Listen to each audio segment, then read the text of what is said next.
Hi there and welcome to the immediate post-match reaction from Ibrox. I'm joined by Tommy McIntyre, where Rangers have been defeated 1-0 at home in the Europa League to ultimately end this season's run.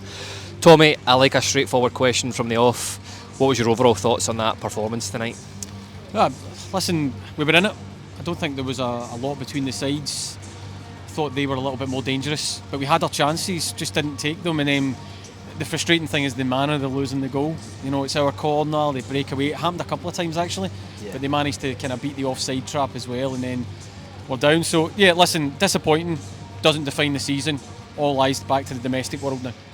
Yeah, I think that's a fair summary of the game. We'll get into that first half, maybe talk about it again as a whole. Not much to take away from it. I felt it was a bit of a cagey affair. You could tell both teams did not want to lose a goal early. Yeah. I think maybe the only mention is I felt John Souttar had a pretty good game in the first half. Yeah, I like Souttar. I like that front foot defending that Souttar does, where he's quite aggressive on it. Yeah, I thought Benfica started well. First 5 to 8 minutes, and then Rangers progressively grew into it. Started to push them up the park, had a couple of chances, got in behind, etc.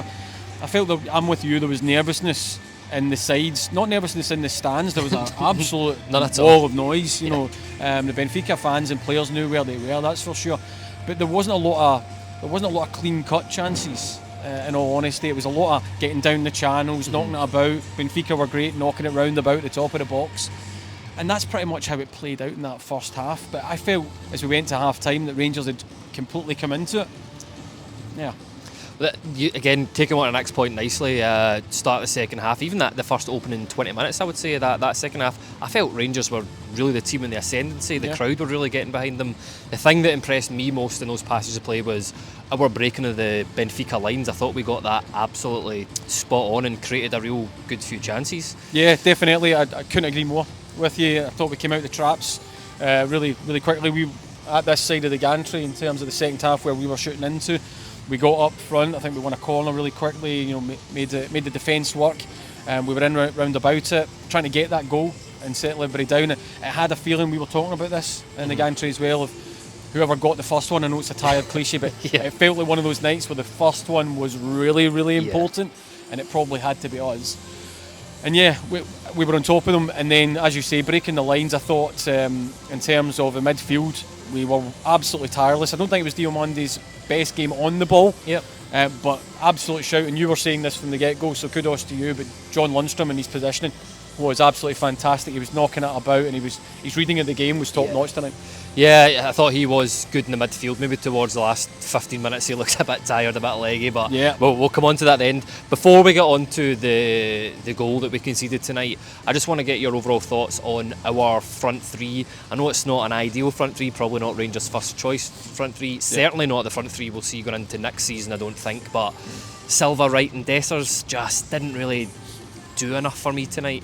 It didn't quite come off. Yeah, I'm with you. I thought Silva showed flashes. He's certainly aggressive. Worked his socks off as well. Dessers, known quantity. Sometimes he blows hot, sometimes he blows cold. Does he take his chances? No, he doesn't. It's just unfortunate, you know. And Wright, there was a couple of really good, powerful runs from Wright at points, and you thought, oh wow, Wright, where's this going? And then he would go down a blind alley, or he wouldn't quite get it right. Again, he's not the long-term answer. I've said this before on the podcast that I hope Cyril Dessers fires us to the title, and then we get to the summer and we cash in on him because he's not the long-term answer for me. Fabio Silva, listen, I'm sure he'll get the odd goal domestically, but he's not an out-and-out goal scorer. You're right, not the first choice front three. We've been hampered by, you know, Danilo, Sima, Cortez, guys who were brought in to also mix it up with goals as well and add to it. So yeah, it was horses for courses tonight, and there's no way you can say that injuries didn't impact it. That's not a get out of jail free card, though. We probably didn't do quite enough to win it. Oh well, that's the rest of the pod ruined then, because that's the get out of jail free card. No, that should have been a get out of jail free card. Is that what you're saying? Yeah. No, listen, I totally get it. For me, I said it during that Motherwell game post-match. I just felt the balance of that forward three just wasn't right. I don't know if Silva's not an out-and-out winger on that left. I think he is good on the left. I think he has potential to be good on that left. As you said, get the occasional goal domestically, but just... I don't think he's a beat the full-back, get to the byline, cross it in type of guy. Yeah. I think he wants to check back in, he wants to cut in, chop into the box or whatever.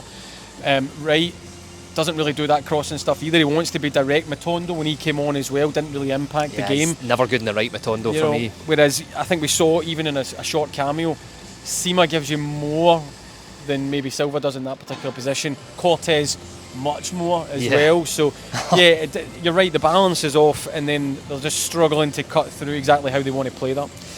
Yeah, right, we'll come on to the goal now. This was, I think, the third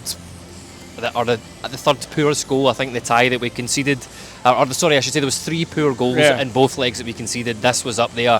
There was maybe a shout in the gantry that just chop him, just take him down. There's lots of shouts in the gantry of drop him. Do you think there's a bit of naivety there from Rangers tonight, or was that? Do you think that was just a good goal, or what's your thoughts on it? Could we have done more to stop it in the build-up? Naivety is probably a little bit harsh in terms of the wording, but I'm with you on it. I'm with you on it in the fact that, we've got the corner in. You should be setting up for your men. You shouldn't really then immediately get sprung at the halfway line for one touch, and then someone's through. I think Silva bursts through and scores. The fact for me is it happened a couple of times. We only just get punished the once, and that was the annoying thing. So that's when it does come into streetwise and learning. And again, it's not a night for being negative. We've had a great run, we're top of the table, we turned our eyes domestically, but it's learning those lessons really quickly is what the players need to do.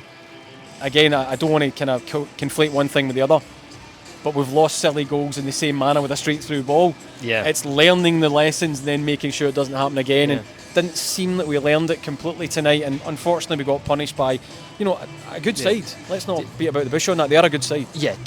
Did we have an issue with the corners tonight? And I mean the corners that we were taking, not the Benfica corners that were coming in. I thought our corners and our crossing into the box was okay, actually, and I thought we gave them slight problems. They weren't always comfortable when the ball was going into the box, but I thought we were better with the ball on the deck as we cut through the channels and worked our way into it.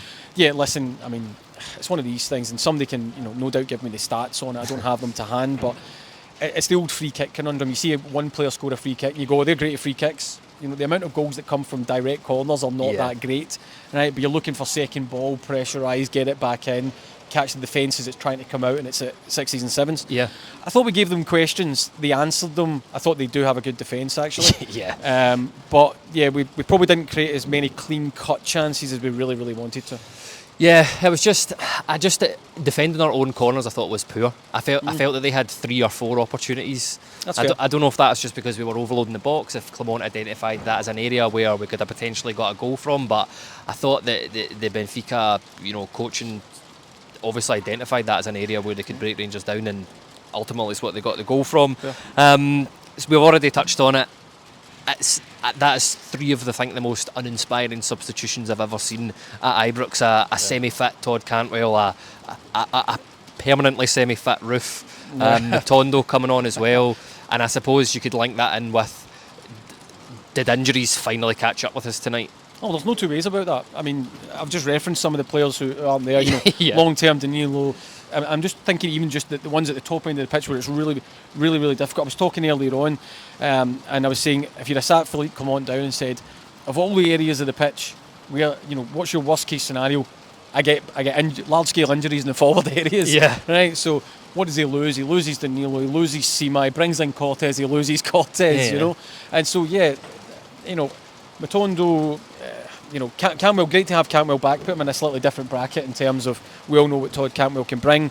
Matondo flashes, Roof, arguably still the best striker at the club when he's fit, but that ship's very much just sailing out of view over the horizon. It's now a case of it is injuries. That wouldn't have been the squad depth. Wright doesn't start, things like that. If we've got all those players, and I think particularly in Philippe Clement's mind, he's really, really hurting about that Cortez one. I think that's fair. I totally agree with you. I think tonight injuries has finally caught up with us, and I think in terms of that, the way I would sum up the game is that was a fairly even game, and Benfica have better players than us, better individual players than us. I think that's it. But listen, I always like to end the pod on maybe touching on the support tonight. I never like ending it on a negative note. I might get some comments about that on the YouTube, and if you've got any comments, leave them in there. In terms of the support tonight, I thought that they never let up, supported the team, even when we went the goal behind, it was the Rangers fans that started singing, and even when the full-time whistle blew, we know that this is not the be-all and end-all of our season here tonight. You never like calling Europe a free hit, but it was a bit of a bonus having this game. If you look at it, some extra money into the club, I think about £2 million in ticket sales, something like that. But yeah, the support was fantastic tonight. They really backed the team regardless of the result. Proper support, proper support, wall of noise, no two ways about that. And yeah, you're absolutely right as well. They gave it their all, clapping the players off at the end, despite the result and all that. There was no disappointment in terms of, did we try and give it everything we had? Yeah, the fans went with it as well. Ultimately, yeah, you're right, it doesn't define the season.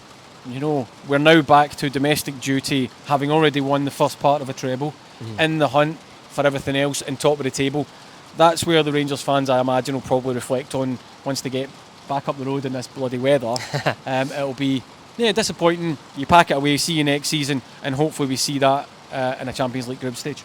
Yeah, couldn't agree with you more. I think that's a really, really nice way to end the pod. But look, the story continues, as a certain individual at Rangers might say. But thank you for joining us. Take care. Something different, I should say, before we go. On Sunday, Craig and Ross will be in Dundee for This Is Ibrox, so make sure to catch their post-match reaction up there. We've exiled them to Dundee. They're not coming back, that's what we've not told them yet. Yeah, the listeners get to vote whether they come back or not. Yeah, that's it. That's the poll in the comments below. But listen, take care guys, and we'll see you all soon.